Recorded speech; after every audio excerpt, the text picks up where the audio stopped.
Always got to start there. Hey Sunrise, it's Andrew here with your small group questions for this week as we open up Genesis 29, 1 through 30 with the very familiar story of Jacob and the two sisters as we see Jacob get married.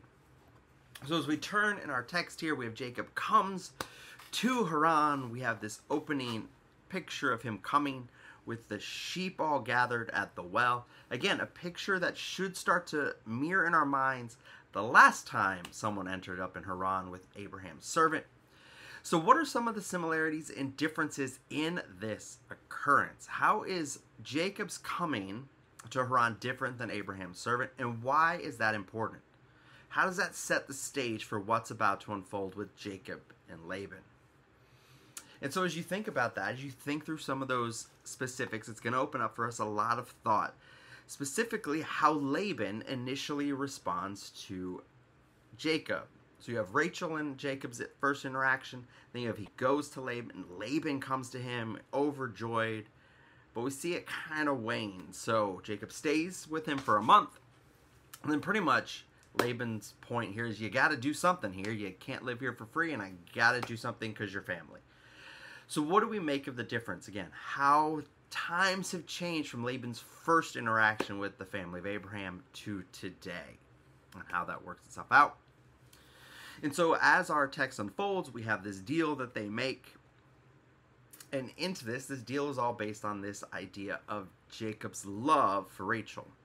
How is love seen in this text? How does it play out as a theme, both in a good and some of the negative characteristics, as we've seen love itself play out throughout our text in Jacob's story with his parents and in his parents' favoritism, how we now see that here, right at the beginning as we work through the Jacob marriages. So what is the significance of love as it's pictured in the text?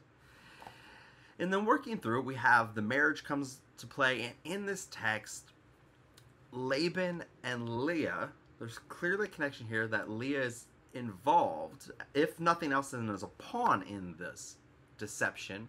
How does that mirror for us what Rebecca did with Jacob? How are these two events parallels? What are the similarities? What are the differences?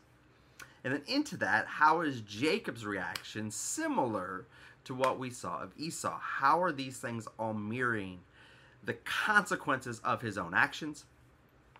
Within that, what stands out to you in Laban's response in verse 26 about in his country, the older is put before the younger? How is that a jab to what's transpiring in Jacob's own life, and how all of this is being put together in God's big plan? Again, we're seeing God at work through these things in the midst of this.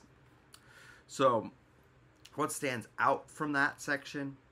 And then ultimately, as we work through the end here, what stands out from Jacob's continued obedience, though, in this? So he continues to uphold his end of the bargain and then takes an additional 7 years and continues to further Laban's wealth in many ways. He continues to uphold his bargain.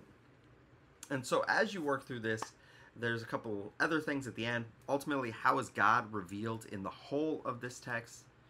And then there's this little point at the end that the text highlights very clearly that Jacob loved Rachel more than Leah.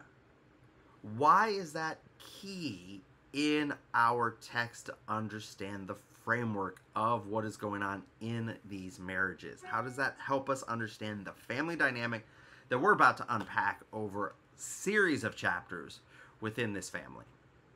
Hope you spend some time in this, kind of unpacking the very beginning of Jacob's family as he now becomes a married man, and ultimately next week as we unpack a father and what all of those pieces come together, part of God's big plan of bringing out a great nation. So how this also echoes back to the blessing that we saw in chapter 28.